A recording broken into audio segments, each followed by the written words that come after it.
안녕하십니까. 더 놓고 말합시다의 아나운서 엄윤호입니다. 지난달 11일 헌정사상 최초로 30대 원외 정치인인 이준석 대표가 국민의힘 당대표에 당선이 됐습니다. 그 이후에 전북을 찾아서 호남에서도 경쟁 체제를 만들겠다고 밝히면서 전북에도 양당 체제가 형성될 수 있을지 관심이 모아졌죠. 또 청년들의 정치 열풍이 지역에서 어떤 이변을 일으킬지 여러 전망도 제기되고 있습니다. 이런 가운데 도내 더불어민주당 소속 국회의원들의 불협화음, 또 선출직들의 징계와 탈당 등으로 분열에 대한 우려와 자성에 대한 목소리도 끊임없이 나오고 있습니다. 오늘 터놓고 말합시다는 월간 정치 토크 시간으로 국민의힘 이준석 대표와 2030 세대 돌풍이 지역 정가에 미칠 영향 알아보고요. 민주당의 불협화음 사태 속에서 내년 대선과 지방선거에 대한 전망도 함께 짚어보겠습니다. 오늘 방송은 사전 녹음으로 진행하고 있습니다. 방송의 당일의 정치적 상황과 달라질 수 있다는 점 양해해서 들어주시길 바라겠습니다. 아울러 유튜브에서 터놓고 말합시다를 검색하시면 실시간 보기와 다시 보기도 가능합니다. 많은 의견과 제보도 해주시길 바라겠습니다. 자, 그럼 토론에 들어가기에 앞서 도민들은 전북의 정치권에 어떤 점을 바라고 있는지 김세별 리포터의 도민 인사트로 함께 들어보시죠. 국민의힘 당대표에 이준석 최고위원이 선출되면서 청년 정치의 도전과 혁신, 변혁이 기대가 되는데 중장년이 중심되던 정치 세계에 2030 세대의 정치가 활성화될 수 있는 기틀이 생길 것 같다는 거죠. 이준석 당대표도 그러고 청와대 청년 비서관으로 재학생이 발탁이 됐잖아요. 또 검증에 대한 궁금증은 좀 들어서 그래도 이왕 발탁이 됐으니까 보여주기가 아닌 청년들의 고충을 잘 전달해주는 그런 역할을 잘 해주길 바랍니다. 민주당이 농지법 위반 국회의원이나 지방의원에 대해서 탈당을 시키는 등 강경책을 보여주고 있는데 부동산 투기 문제가 흐지부지 되지 않도록 내년 지방선거에 있어서 반드시 평가의 자세가 되었으면 좋겠습니다. 민주당 대선 후보자 경선이 9월로 결정되고 국민들도 많은 관심을 갖고 있고 대선 후보 경선으로 전북이 분열되지 않길 바라고 줄서기로 인한 무조건적인 지지는 더 이상 안 된다는 생각을 해주길 바라죠. 최근에 도내 민주당 의원들을 보면은 원팀 정신은 보이지 않고 자기가 지지하는 대선 후보나 선출직 평가위원회 구성 등을 두고 분열하는 모습만 보여서 실망스럽죠. 도내 민주당은 어떤 현안이 있을 때 침묵하거나 외면하기에 급급한 것 같은데요. 국민들이 믿고 지지할 수 있도록 단합하고 현안 해결에 앞장서 주시길 바라겠습니다.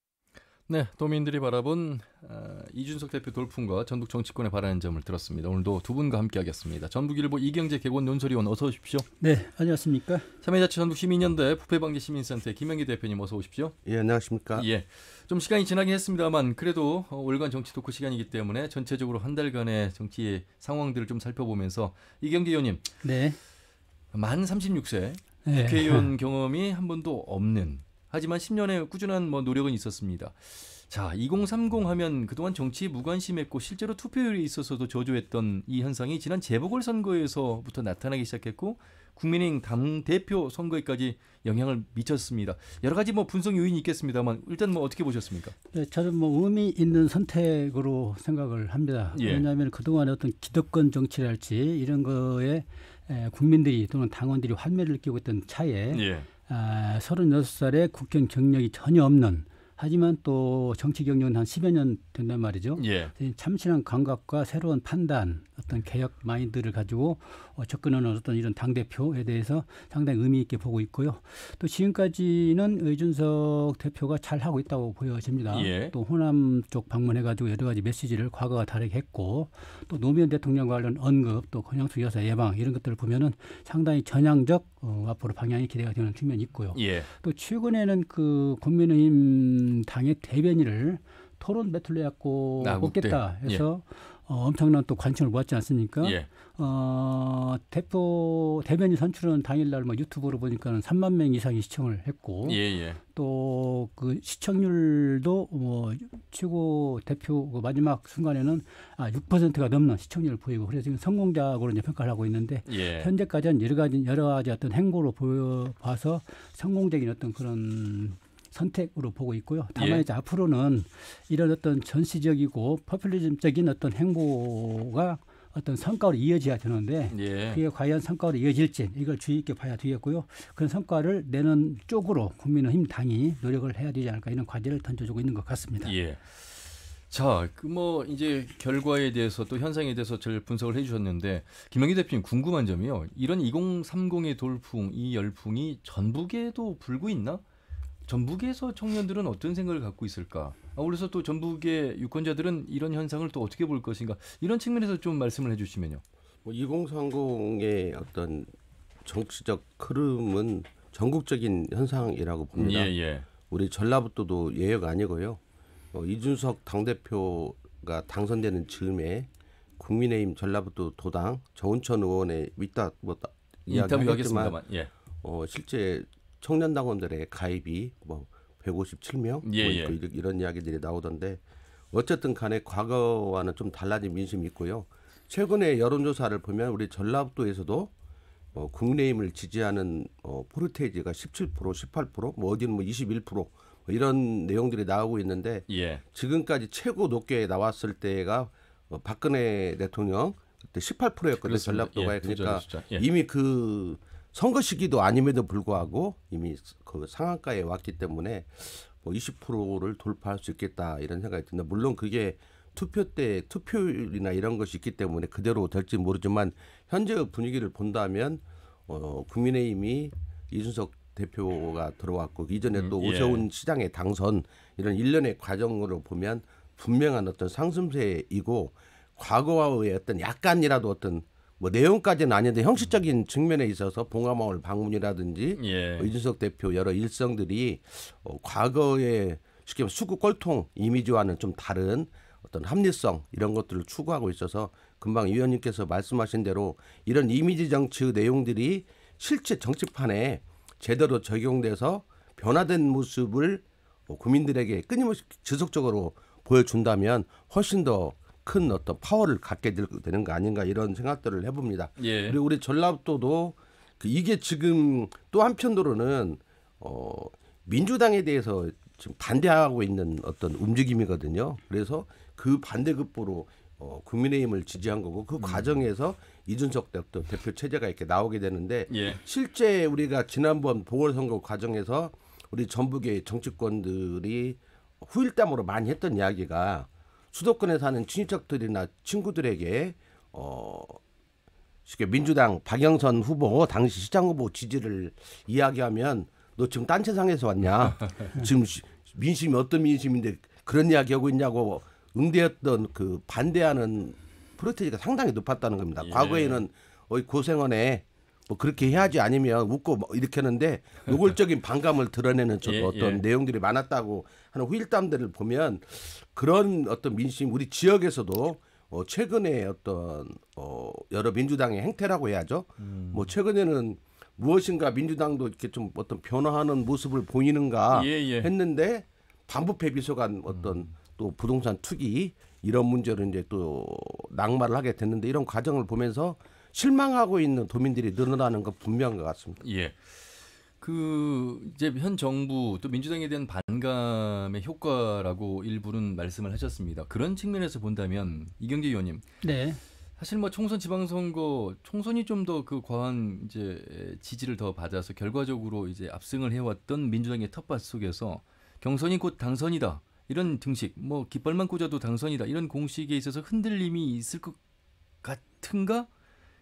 안철수 현상 때 한번 이제 그런 현상이 결과적으로 이루어졌습니다만 이번에도 그런 결과로 이루어질 수 있을 것인가? 이런 민주당에 대한 이번 민심을 좀 평가하는 목소리들이 조금씩 나오고는 있습니다. 아울러서 이제 원팀이 해체됐고 현재 신영대 의원이 도당위원장인 김성주 위원장의 체제에 대해서도 직을 내려놓겠다 이런 이제 발언까지 한 상황에서 여러 가지 한번 현 민주당을 좀 분석해봐야 되겠습니다. 그 반민주당 정서는 생각보다 강하다고 제가 느끼는 걸로는 상당히 강하게 나타나고 있는 겁니다.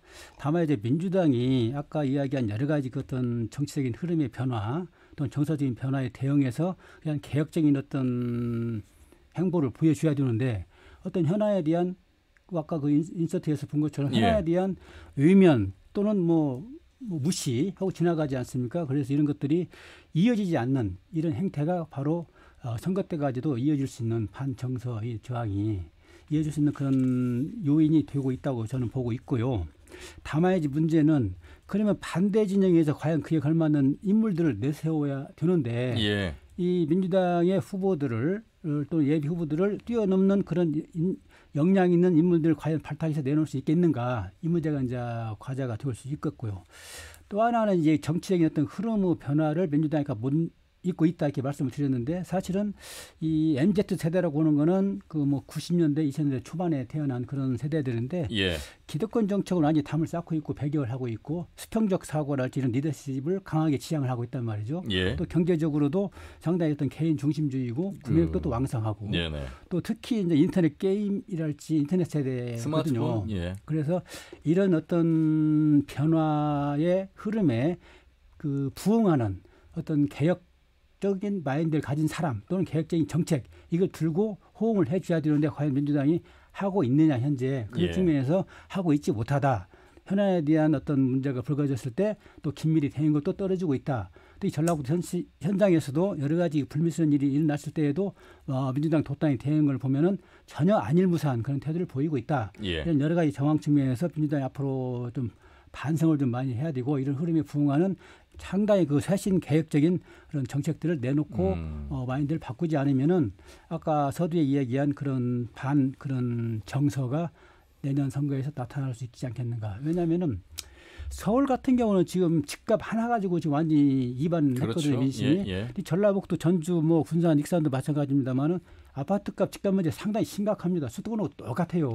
또 임대차 3법 해가지고 전세 물량이랄지 감소해가지고 그 가격은 오르고 전세 집을 구하지 못한 세대들 또 새로 집을 바꿔 타려고 그러는데 신축 아파트가 워낙 뭐 2억 3억씩 올라가지고 있기 때문에 엄두를 못 나고 있는 이런 서민들이랄지 또 새 주택을 요구하는 그 신혼부부랄지 바꿔 타려고 세대들이 있거든요. 전라북도 같은 경우는 4천 내지 5천 세대는 자연적으로 바꿔 타려고 세대를 공급을 해줘야 하는 물량이라고 보고 있는데 그런 것들이 다 잠식당하고 또는 해소되고 기후의 어떤 그 차단된 현상은 수도권과 똑같은 현실이기 때문에 내년 선거에서도 상당히 폭발적으로 나오지 않을까 이런 염려도 있습니다.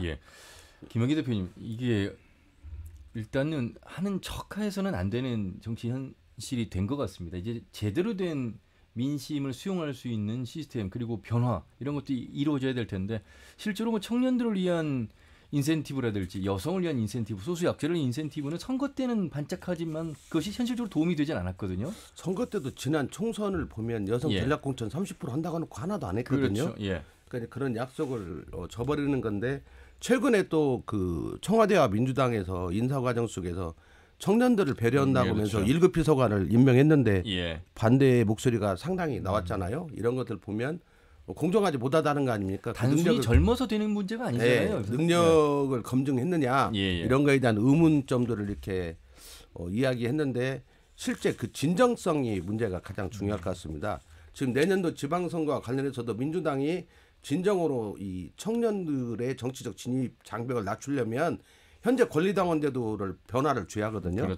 왜냐하면 청년들한테 1년 전부터 10,000명, 2만 명 권리당원을 모집해갖고 예선제를 띄워라. 이거 있을 수 없는 일이거든요. 그럼 불가능한 이야기고 그러면 타락한 기득권 정치를 배우지 않으면 정치에 입문할 수 없다는 건데 그런 거 이런 현재의 제도가 있는 조건에서는 쉽게 말하면 청년이든 여성이든 그 사람들이 그 진흙탕 싸움에 들어올 수도 없고 인센티브를 준다 하더라도 본인 득표의 인센티브이기 때문에 그 인센티브는 뭐 큰 의미가 없죠. 왜냐하면 그 45%를 얻어야 보통 25% 인센티브가 당선되는 거거든요. 그러니까 실제 45%를 얻는다는 것 자체가 인지도도 없고 권리당원도 없기 때문에 현재 민주당 그 당원 경선 제도가 유지되는 한은 청년들에 대한 건 말뿐이고 그러다 보면 기존 당에서 일했던 사람들을 널뛰기로 뭐 국회의원 배지 달아주고 뭐 공천 주고 이러면 일반 청년들이 볼 때는 또 상실감으로 나타나는 거거든요. 그래서 그런 거에 있어서의 제도 변화가 이제 수반이 돼야 할 것 같고요. 다만 좀 이 분위기와는 다른 전 이야기를 하면 내년도 대선에 있잖아요. 있고 바로 6월 1일 날 지방선거라 옛날로 말하면 그 대선에서 이기면 힘을 몰아주자. 그다음에 지면은 한풀이. 이게 지금 전통적인 우리 전라북도에 이기거나 지거나 결국에는 한 방향으로 갈 수밖에 없다. 그럴 확률이 아주 과거에는 그랬거든요. 거의 뭐 이기면은 막 다 몰아줘 버리고 지면은 그냥 아이고 우리 이런 분위기 속에서 그 특정 정당에 대한 어떤 더 몰표가 집중이 됐잖아요. 그런데 이번 선거는 더 기간이 가깝거든요. 그래서 과거에 김대중 그 후보가 대선에서 떨어졌을 때 그 다음 총선에서 김대중 당이 1등을 하잖아요. 야당이 되잖아요. 야당에서 1등으로 김영삼당을 누르고 그런 현상이 지속돼 왔는데 내년에도 그럴 확률이 아주 높다는 겁니다. 제도적으로 보완하지 않으면 그냥 뭐 거의 이렇게 질문을 한번 드려봐야 될 것 같습니다. 이경규 의원님, 김영기 대표님. 일단 뭐 다당제에서 다당의 후보들이 나오는 전제가 있을 테고 하지만 지금 내년 구도를 보면 아마 이 전북 안에서는 민주당 이외에 국민의힘이든 정의당이든 진보당이든 과연 뭐 도지사 시장군수 후보들을 낼 수 있을 것인가. 그렇지 못했을 때 구도 또 그랬을 때 구도가 좀 나눠질 때 그 드리는 질문의 취지는 대안이 없다면 역시 결국엔 대선의 결과에 따라서 저도 이겨도 결국 다 우리 도민들은 민주당으로 가겠느냐. 그러면 지금 앞에서 말씀하신 이경기 의원님 민주당에 대한 민심의 위반이 있기는 하나 그것이 결국 또 선거에 가서는 또다시 되풀이되는 결과로 가지 않겠느냐. 이건 뭐 이게 좋은 뜻이든 나쁜 뜻이든 뭐 그런 의미에서 질문을 드리면 어떻게 생각하시겠습니까? 맞는 현상이고요. 결정적인 요인은 어떤 민심의 위반 현상은 있는데 아까 그러저러한 요인으로 인해서 있는데 그걸 이렇게 소쿠리에 담아 드릴 수 있는 그 야당의 뭐 인적 자원이랄지 또는 뭐 어떤 획기적인 어떤 개혁 어떤 공천이랄지를 통해서 그걸 이렇게 상쇄할 수 있는 어떤 그런 역량이 과연 발현이 될 수 있겠느냐 이것이 이제 관점이 된 문제고 또 하나는 아까 대선과 관련된 그 현상인데요. 그런 현상에도 불구하고 그 3월 9일 날이 대선이죠 아마 그리고 6월 맞습니다. 1일 날이 지방선거인데 뭐 2달 남짓 남아있는 그런 지방선거인데 거의 대선과 맞물려서 선거가 돌아갈 겁니다. 그런 흐름이 증폭되면은 아까 이야기한 어떤 민주당 뭐 어떤 정서 변화랄지 또 국민의당의 어떤 서진 정책, 호남에 대한 구애 활동 이런 것들이 다 상쇄가 돼버리는 거죠. 그리고 그 국회의원들이랄지 대선 후보 팀들이 지역을 뭐 한 2바퀴 정도 돌 텐데 한 번씩 획 돌고 갈 때마다 그냥 지역 여론이 휘청휘청한단 말이에요. 그렇겠죠. 그래서 2달 텀을 두고 실시가 되는 지방선거에서도 그런 다른 선거보다 오히려 더 그럴 가능성이 크다고 보고 있고 그래서 정책이랄지 아까 이념이랄지 또는 뭐 잘잘못의 어떤 평가랄지 이런 것들이 다 그 어떤 흐름 운동이 대선 운동이 상쇄시키고 있는 그런 폭풍 블랙홀처럼 빨아줄 수 있는 여지가 크다는 측면에서 지방선거에 대한 어떤 다른 선거와 다른 뭔가 좀 합리성이랄지 개혁성 또는 지역의 여론이 반영되는 그런 선거가 될 개연성은 훨씬 낮다 이렇게 보는 거죠. 우려하는 대목이 지난 선거를 보면은요. 정의당이 비례대표 한 명이었잖아요. 그리고 무소속 의원이 도의원에 한 명이었어요. 광역이에요. 그러니까 기초도 거의 다 원래 기초에서는 좀 무소속 후보도 되고 이런 게 왜냐하면 한 선거에서 3명 뽑고 2명 뽑고 이러기 때문에 그러는데 지난번 선거는 다 거의 민주당 일색이 되었고 이런 과정들을 보면 실제 그 후보가 우리가 이제 정운천 쌍발통 우리 정운천 의원께서도 대피했잖아요. 페이퍼 정당으로.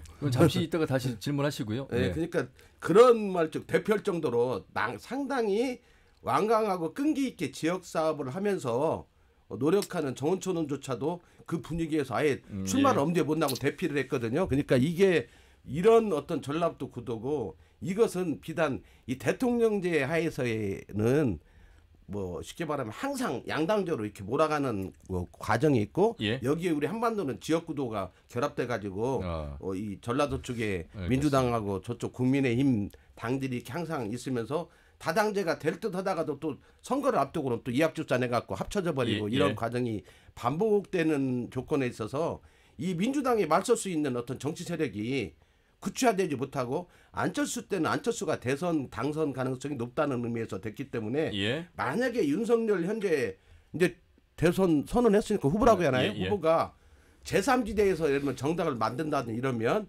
판은 좀 뭐 달라질 수 있겠죠. 근데 그런 게 아니고 결국 윤석열 후보도 뭐 지금으로 보면 국민의힘으로 입당을 해버린다든지 이렇게 돼버리면 더더욱이 어떤 다른 정치 세력들이 설 자리가 없고 그리고 현재 진보류의 어떤 정당들은 거의 무기를 해갖고 존재감도 없잖아요. 지금 이런 과정이 있다 보면 우리 전라북도는 미워도 또 싫어도 결국 선거가 우리 전라북도 선거는 싫고 나쁜 사람 중에서 덜 나쁘고 덜 싫은 사람 찍는 선거로 전락할 확률이 높다는 거죠. 그 관련해서는 정운천 국민의힘 도당위원장 전화 연결하면서 좀 더 구체적으로 좀 질문을 해야 될 것 같습니다. 자, 그런 가운데 그럼 민주당의 지금 현실 우리 전북 안에서 왜 이렇게 민심으로부터 이탈하고 있는 일들이 일어나고 있는 것일까? 사실 탈당을 했습니다만 이상직 의원 지역구부터 시작해서 사고 지역이고요. 그리고 지금 뭐 농지법 위반 의혹에 연루된 김기영 도의원 그리고 김수웅 국회의원 탈당하겠다고 했지만 지금 철회도 한 상황이고 여러 가지 부동산 투기 농지법이 있습니다. 아울러서 지금 뭐 김성주 도당위원장 체제 속에서 선출직 공직자평가위원회 구성을 두고도 이 뭐 신영대 의원과의 불협화음도 있고 여러 가지 이 기초의원들의 비위 문제도 민주당 출신들에서 지금 발생이 되고 있고 하지만 책임에 대해서는 조금 다른 시각에서 진행을 하고 있는 모습 이런 측면에서 민주당에 대한 이 평가를 조금 더 이 사건을 두고 좀 더 접근을 해야 될 것 같습니다. 예. 네, 이경재 의원님. 그 민주당 그 행태에 대한 비판을 간헐적으로 이 자리에서도 했었는데요.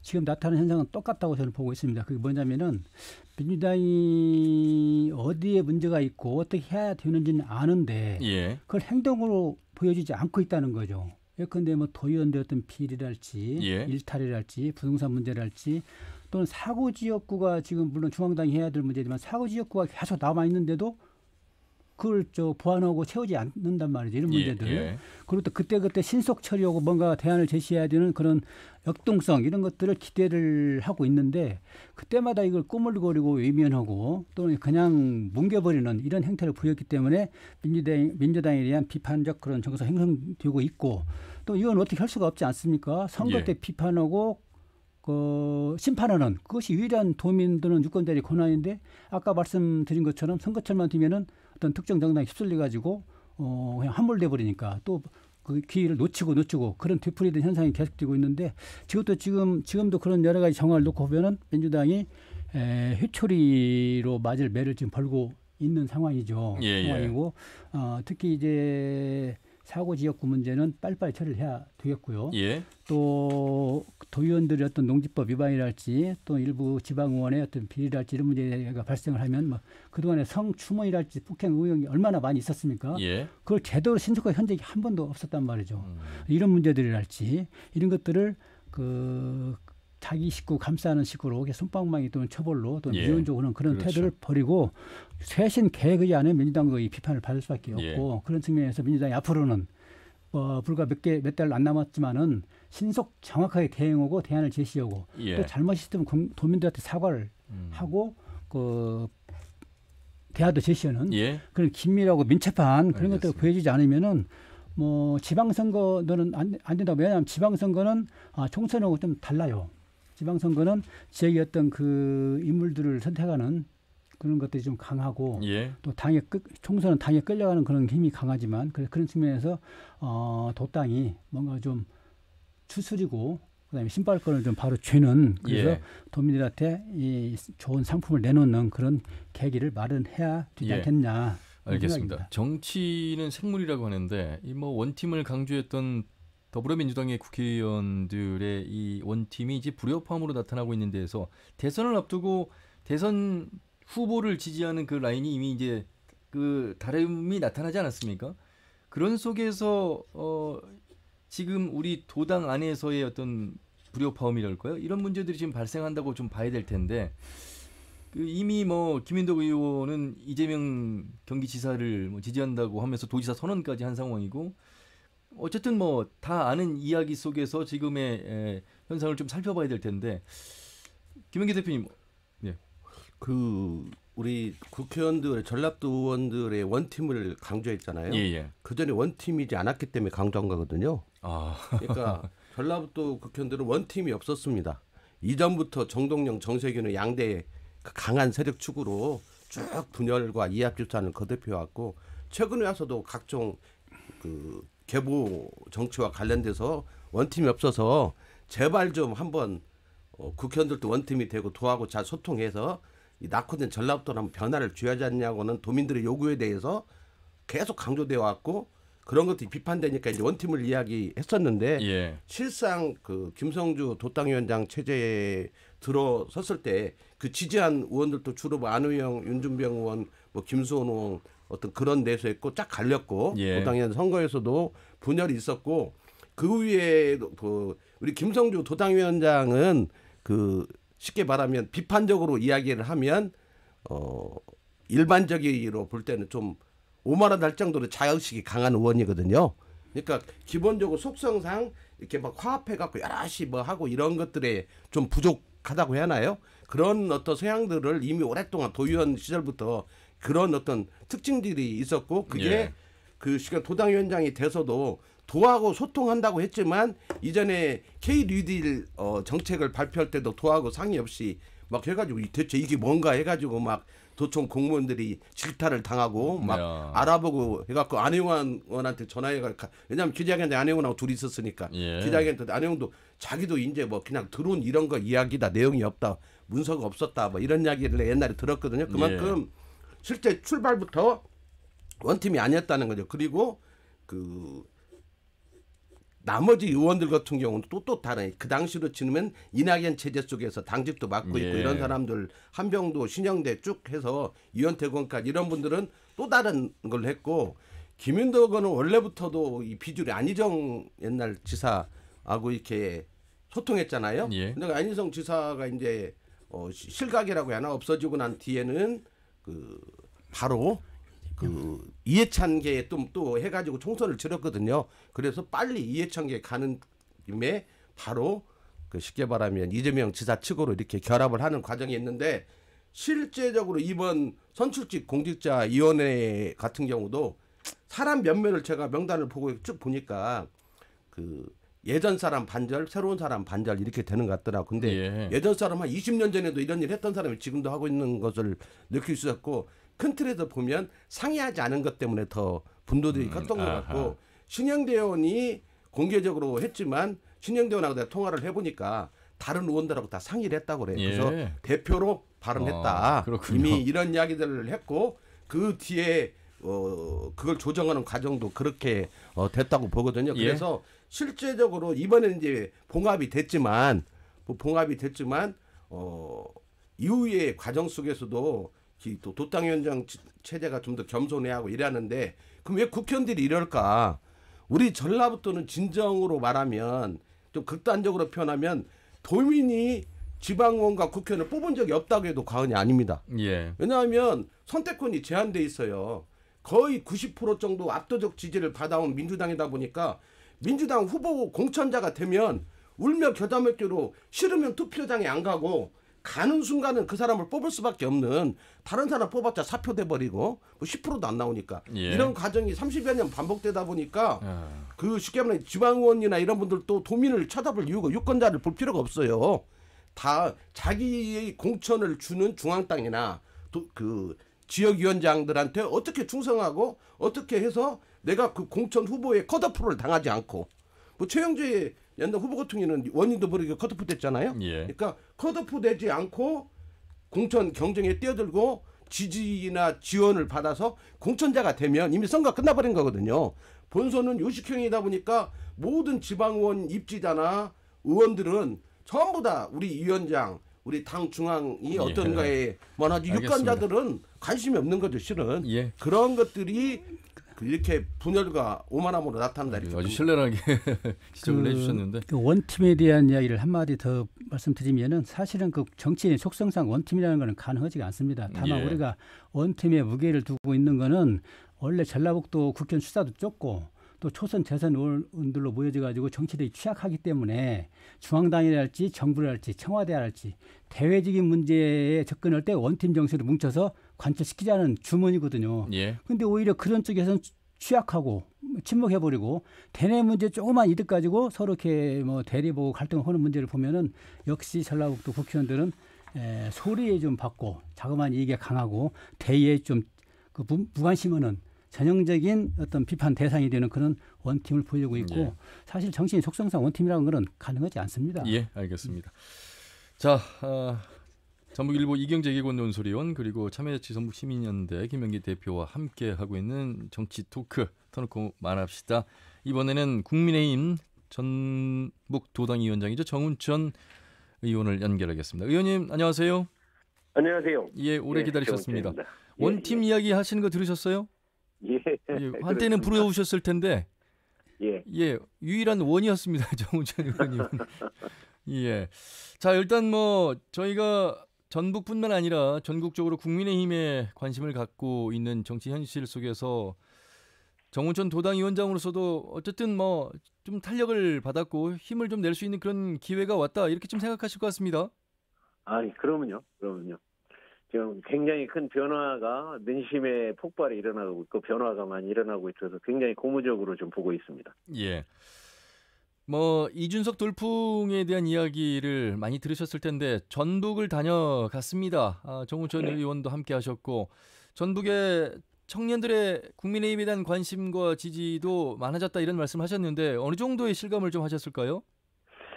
아니 4월, 5월, 6월 달에 사실 2030 세대는 우리 당하고는 정말 거리가 먼 나라 얘기였거든요. 예. 정말 멀었는데 한 명도 그렇게 노크를 하지 않았는데 4월, 5월, 6월 달에 무려 어마어마한 변화가 일어나요. 한 340명 정도 온라인 입당이 됐는데 그중에 225명이 2030 세대. 예. 이거는 뭐 너무너무 놀라운 사실이 이렇게 벌어지고 있는데 아마 제가 보기에는 지금 2030 세대의 그 이준석 당대표가 탄생하고 또 호남 출신 조수진 의원이 초선으로 이렇게 수석 최고위원이 되고 득표율 1위를 했어요. 이렇게 그냥 큰 변화가 이렇게 혁신 정당으로 변화가 일어나니까 과거에 우리가 가졌던 꼰대 정당, 뭐 영남 정당, 수구 정당 이런 게 한 방에 다 날아가 본 거예요. 예. 이러고 나니까 새로운 우리 불공정의 분노의 세대라고 하는 2030 세대가 우리한테 노크를 하기 시작해서 참 전북에 이런 변화가 있다는 건 뭐 지각 변동이라고 볼 수 있고 놀라운 변화죠. 예. 자, 오늘도 이경재 의원과 김영기 대표 함께하고 계시는데 인사 나누시고요. 질문하실 기회를 드리겠습니다. 이경재 의원님. 네, 안녕하십니까. 고생 많으십니다. 예, 감사합니다. 안녕하세요. 예. 김영기입니다. 예, 먼저 이경재 의원님. 예. 네. 예. 말씀하신 것처럼 이준석 대표가 대표로 취임한 이후의 행보를 보면 상당히 변화가 예상이 되고 있고 긍정적인 어떤 마인드로 메시지를 전달하고 있단 말이죠. 예. 앞으로 호남 전략을 어떻게 추스려 나갈지 하나 궁금한 대목이 하나 있고요. 예. 또 하나는 호남 동행 또는 호남 비례의원 25% 이야기를 많이 하셨는데 예. 그에 대한 그 선결 그런 상징성 측면에서 예. 전라북도가 또는 호남이 추구하는 여러 가지 현안 중에서 가장 절실한 거 하나 정도는 국민의힘당이 정말 투표 나온다 할지 또 가능하게끔 만들고 나서 이런 문제를 계속 연결시켜 나가야 진정성을 믿는 것이지 립서비스만 계속 하는 거 아닌가 이런 의구심이 든단 말이죠. 그래서 예컨대 뭐 남원 공공의대 같은 경우는 뭐 가능하지 않나 이런 생각도 들기도 하고요. 뭔가 상징성 있는 조치를 내놓을 그런 생각은 없습니까? 예. 일단 답변드리겠습니다. 네. 호남 전략은 첫 번째는 정신적으로 너무 우리 당이 영남정당으로 이렇게 돼 있기 때문에 가깝게 못 갔어요. 근데 그 상징성이 40년간 벽을 느꼈던 5.18과의 관계, 이 관계가 이번에 이제 불통에서 소통으로 변화되는 거. 그래서 그저 유족회 초청으로 저희가 거 가서 이렇게 초청받는 것이 울림을 이제 주었는데 그러한 이제 정신적 기반이 어느 정도 이렇게 이제 무르익었다고 저는 보고요. 그 다음 단계에서 지금 말씀하신 우리 동행 의원들이 한 50명이 호남 지역에 각 포진을 해가지고 법안, 예산 이런 등등 하나하나씩 이렇게 만들어져 가고 있다는 말씀드리고 거기에 이제 우리 당이 사실 20명 당선되는 중에 25%로 호남에 이렇게 현장에 노력한 사람을 배정한다는 건 쉬운 일이 아니었거든요. 이거 당헌 당규에 넣어서 지금 앞으로 그렇게 하겠다는 걸 보여줬기 때문에 당장 이제 그런 문제라 이 기반 후에 이준석 당대표가 이번에 전북에 내려와서 뭐를 얘기했냐면 이제 그런 정신적인 부분은 어느 정도 기반이 됐으니 이제 경제 부분, 일자리 부분 또는 이렇게 먹거리 부분에 대해서 진짜 원하는 걸 한번 해보자. 그리고 이건 수도산단을 5천억 들어가는 그걸 공약으로 해줄 수 있냐니까 아니 민주당을 제껴놓은 우리가 한번 해보자.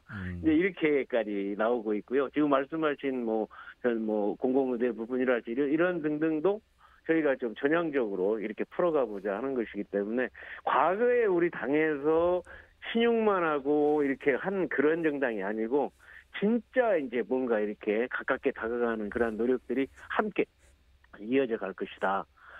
지금 노 선생님 이게 신용이 아닙니다. 아니 3년 후에 지금 5명의 그 의원들을 배지들을 달아주겠다는 그러한 걸 당헌 단계에 넣는다는 게 이게 간단한 일이 아니에요. 의원님 그 과거에 예. 보면은 예. 뭐 여러 가지 당 대표들이 모여가지고 최고위원 회의를 전주에서 한 일도 있고 예. 많이 있어서 보면은 리셉에서 끝난 경우가 많단 말이죠. 그래서 지금도 똑같은 현상이 벌어지고 있는데 지금까지는 이거를 다른 시기와 차별화적인 어떤 그런 걸 보여주기 위해서는 몇컨대 예.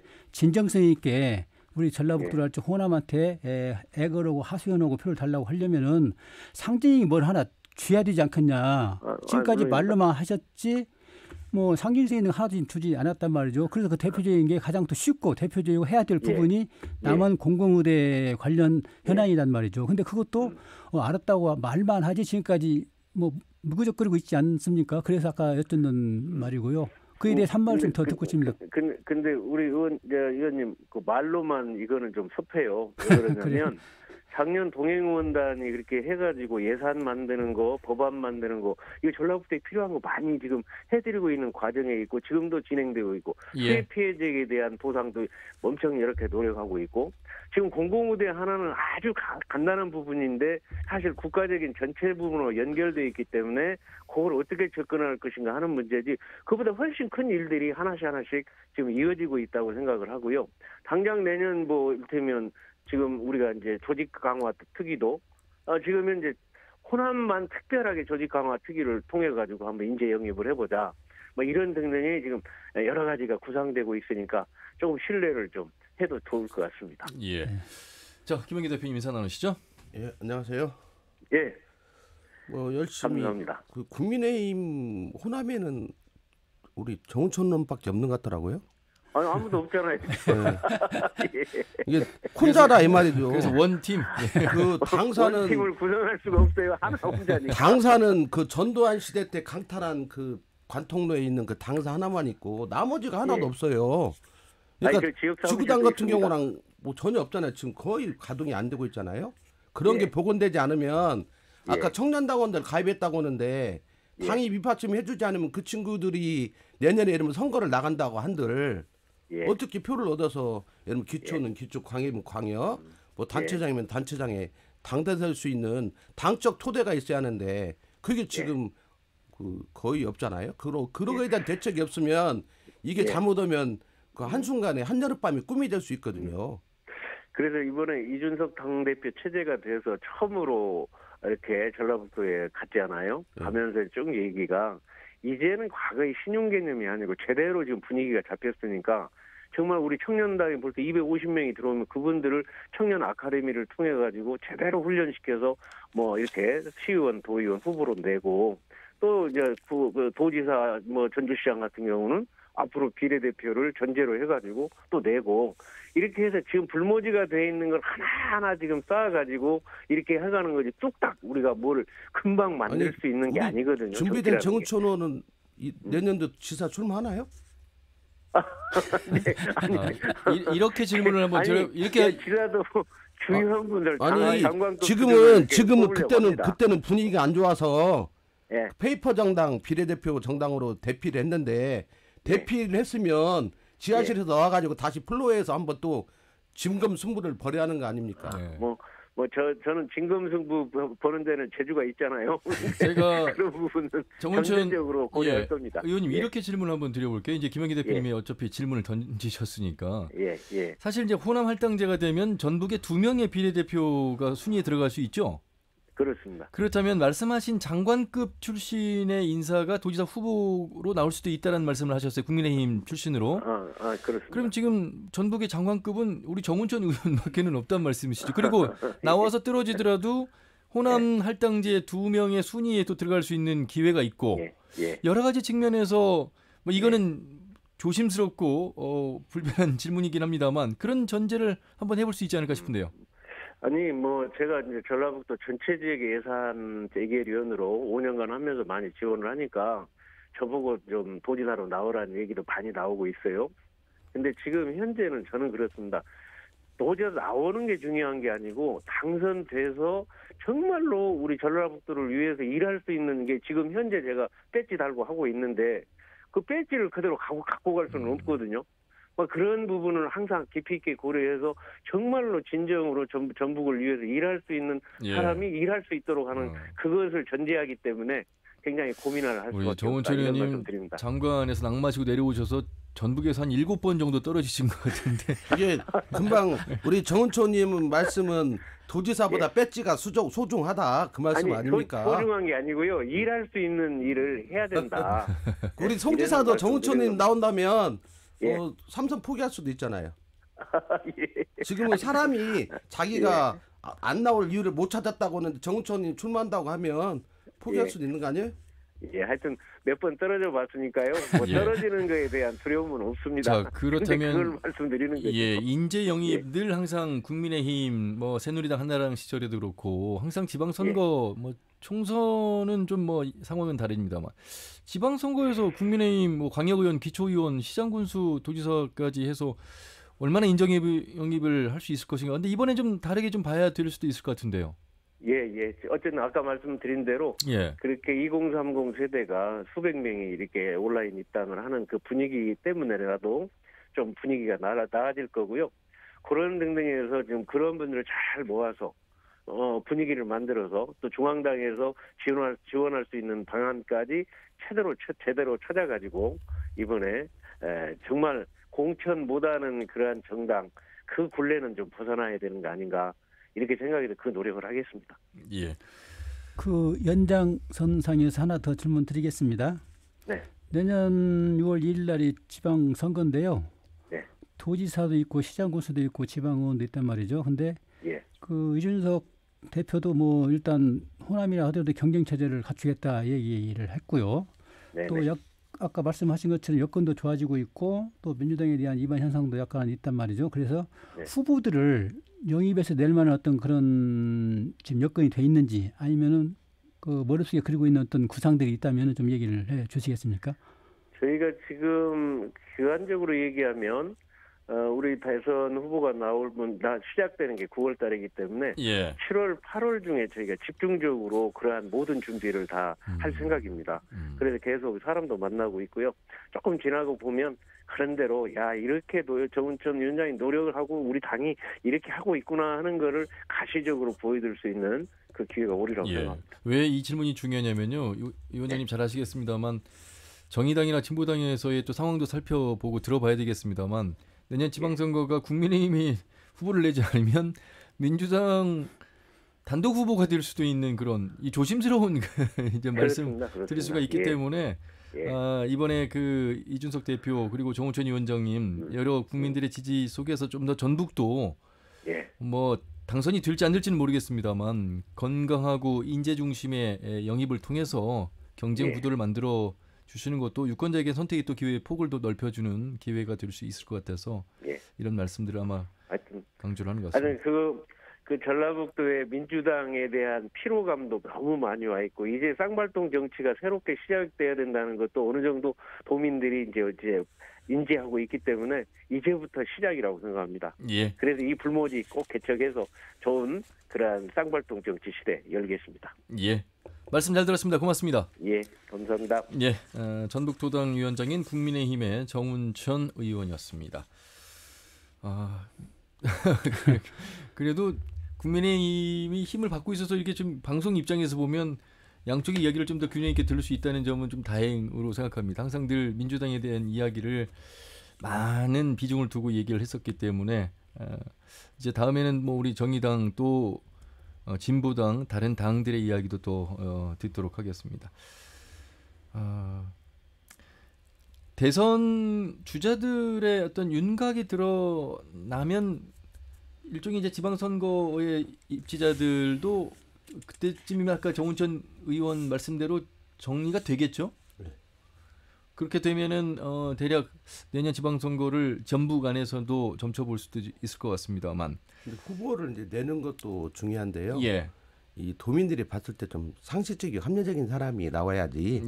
그렇지 않은 어떤 사람이 나오면 그 바람은 바람으로 끝날 확률이 높은 게 우리 전라북도잖아요. 그래서 그런 파급력을 가지려면 저는 정운천 의원과 같은 사람들이 지사에 출마를 하고 그에 못지않은 사람들이 어떤 단체장이나 이런 것들을 놓고 해야만 그 기초 의원인 도의회 광역이나 기초에도 예. 영향력을 발휘할 수 있다 이렇게 생각이 드네요. 예. 이경경 예. 그와 또 관련해서 그 만약에 호남 비례의원 25% 당원 단계 넣어가지고 이제 실행이 된다고 한다면은 아마 가만히 있는 사람 저 비례의원을 주지는 않을 거예요. 그렇겠죠. 당에서. 그래서 현장에 나가서 처절하게 싸워서 지든 승리를 하든 현장에 나가서 싸워가지고 국민의힘당의 어떤 정강정책이랄지 철학 가치를 설파하고 내거는 그런 사람한테 주어지지 그렇지 않은 사람한테 그냥 옛날에 뭐 과거에 장관했다고 그래서 뭐 역량이 있다고 이렇게 주어지는 않을 것 같아요. 그래서 전라북도에 있는 유능한 역량 있는 분들이 좀 욕심을 갖고 정치 활동에 좀 참여해서 특히 지방선거부터 시장군수를 할지 뭐 도지사도 마찬가지고 또 뭐 도의원도 마찬가지입니다. 이런 데 노크를 해가지고 싸움을 하는 경쟁 대회에 있어서 자기 철학이랄지 가치를 내세우고 표를 넣는 그런 활동을 좀 활발히 해야 그런 그 결과가 주어지지 않을까 그런 측면에서 욕심을 좀 갖고 대응했으면 하는 생각도 알겠습니다. 있습니다. 저희 월간 정치 토크에서 계속해서 대선 준비 상황 또 지방선거까지 여러분들께 집중적으로 말씀드리도록 하겠습니다. 우리 지역 이야기 하나 하면서 마무리를 좀 해야 될 것 같습니다. 일단 뭐 뉴스를 통해서 보도가 여러 차례 됐습니다만 선거법 위반 혐의로 재판받는 이상직 의원 1심에서 당선 무효형 또 함께 공모한 전주 시의원들 2명도 직위상실형을 선고받았습니다. 자 그리고 이제 뭐 조남석 시의원 사태까지 있어서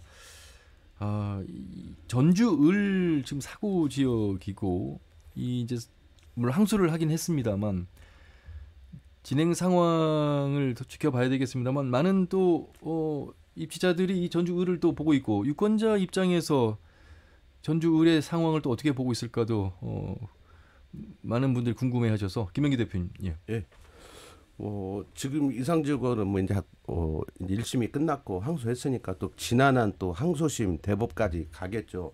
민주당에서는 지금 사고 지구당이죠. 이 사고 지구당에 대해서 빠르면 7, 8월 사이에 현재 이제 조직공화 특위가 이제 구성이 되니까 그 과정 속에서 이제 해법을 내오게 될 텐데 그 해법의 큰 방향이 현상 유지냐 아니면 확실히 갈아엎냐 이 두 가지가 있을 것 같습니다.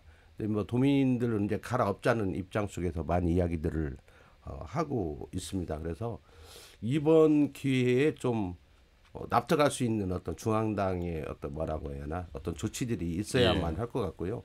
지금 상당 기간 동안에 남원하고 전주 을이 그랬고 지금 익산도 위험하잖아요. 사고 지구당에 될 확률이 계속 출당하지 않으면 김수용 의원 지역구 말씀하시죠. 탈당하지 않으면 출당할 수밖에 없을 거 아니에요. 명분상 어느 시기에는 출당 조치를 할 수밖에 없기 때문에 그런 사고 진행이 될 위험성이 높다. 그렇게 보면 지금 3군데나 되면 상당히 지금 많은 지역구가 사고 지구에 있다는 건 조직 전열이 되고 있지 않다는 정비가 안 되고 있다는 거기 때문에 이 바로 예측 가능한 정치를 위해서도 빨리 수습해서 조강특위 속에서 새로운 어떤 지역위원장들이 선임이 돼서 조직이 새롭게 변화를 해야만 또 그 지역구의 유권자들이 그에 맞는 합당한 대접을 받을 수 있는 거 아닌가 이런 생각을 하고요.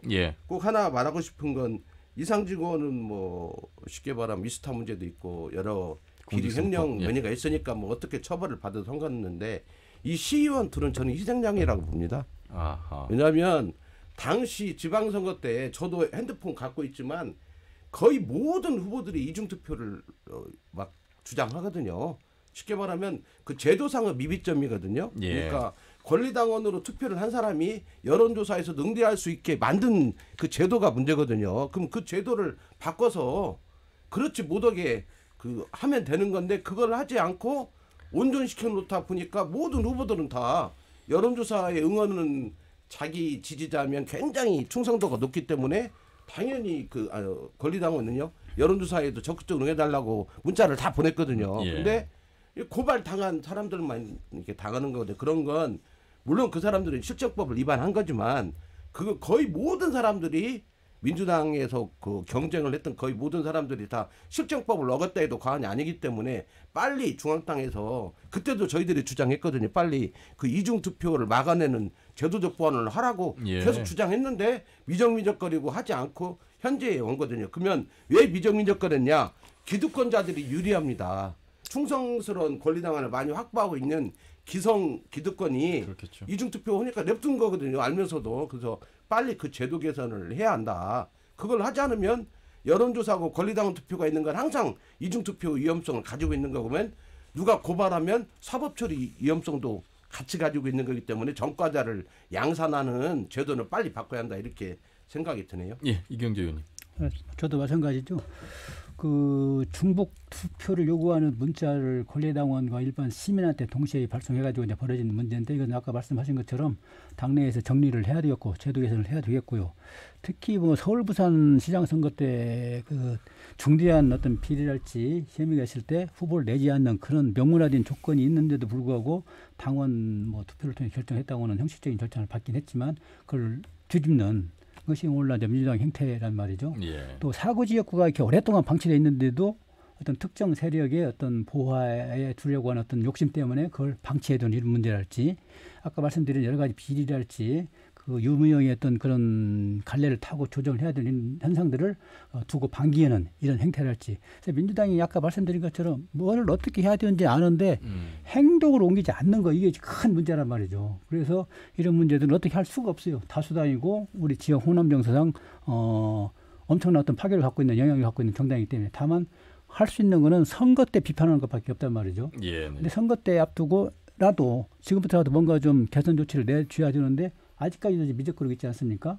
그래서 상당히 어떻게 오만하고 또는 뭐 내로남불 비판도 많이 받고 있지만은 민주당이 좀 개혁 쇄신으로 좀 바뀌었으면 좋겠어요. 예. 중앙 언론을 보면 정치의 어떤 변화에 대해서 많은 목소리를 내고 있는데 지역 언론에서는 우리 지역 정치 이야기를 뭐 단순 뉴스 정도 이렇게 심층적으로 집중적으로 이렇게 담을 수 있는 그런 프로그램이 많지도 않거니와.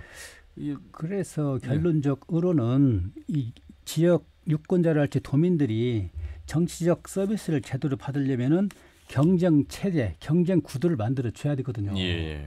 어느 정당이 되든 또 어느 인물이 되든 경쟁 체제가 돼야 서비스가 극대화되고 지역 발전이 도모가 되는 건데 이런 일당 독주 체제에서는 아까 여러 가지 현안들이 있어도 그냥 뭉개버리지 않습니까? 예. 알겠습니다. 오늘도 올간 정치 토크 두 분의 신랄하고 직설적인 또 쉽게 이해할 수 있는 내용들을 잘 들었습니다. 두 말씀 오늘 여기까지 듣겠습니다. 고맙습니다. 네, 감사합니다. 네, 전북일보 이경재 개건 논설위 그리고 참여자치의 김영기 대표와 함께했습니다. 정치 토크는 다음 달 1일 오후 5시 5분에 인사드리죠. 함윤희였습니다. 고맙습니다.